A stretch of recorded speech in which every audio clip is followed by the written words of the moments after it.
we're building our twist mechanics through from our Roman foundation mobility, mobility and foundation, our Swiss ball, our TRX, our cable exercises, we're always looking, and in terms of our twist, it's our dragon, we're trying to look, well, what's a full expression of the movement, and then what's a full expression of the movement loaded.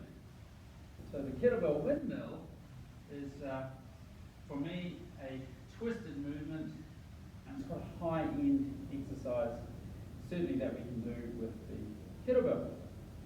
So if we go back to the Rome mobility, our assessment is the revolved triangle, and in one of the stretches we have, or poses we have, is the triangle pose. And that's with the torso horizontal, legs straight.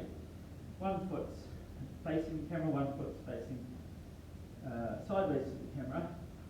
And we push our leg and push both legs that way, and that pushes our torso up with the use of this muscle here, which is the quadratus lumborum with a little bit of obliques.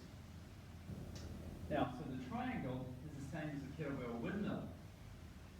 So if you've got the flexibility to do the full range of motion, it's fantastic. You get more benefit from it, and if you've been following the whole curriculum, your flexibility will improve to this point so that you have a good performance of the kettlebell windmill. Safety consideration is only go down so that you can keep a straight spine. If you start rounding out, your spine will also twist, and that's our flexion and rotation, and dangerous for discs. So if you have a history of a disc problem, go for a lighter weight, start with no weight, and do the set recommendations with no weight.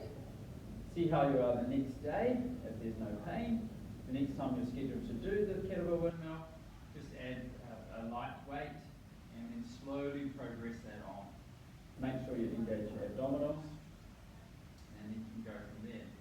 Now, we can alter the pure triangle kettlebell windmill with a couple of differences. Now, just move back a little bit. One is my right foot, which is facing the camera. You can rotate it to 45 degrees, and the front foot that was facing sideways to the camera, you can rotate it to 45 degrees.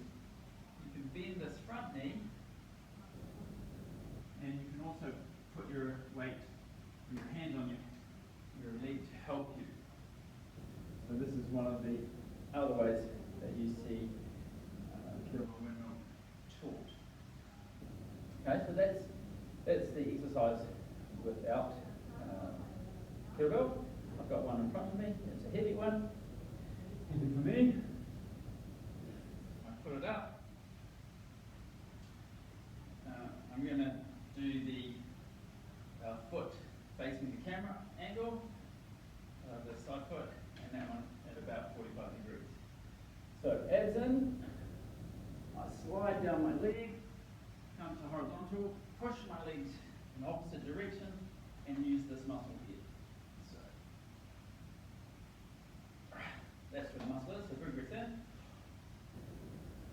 Now you want to look at the kettlebell. That helps you keep it vertical, so the shoulder and the wrist need to stay in a vertical line.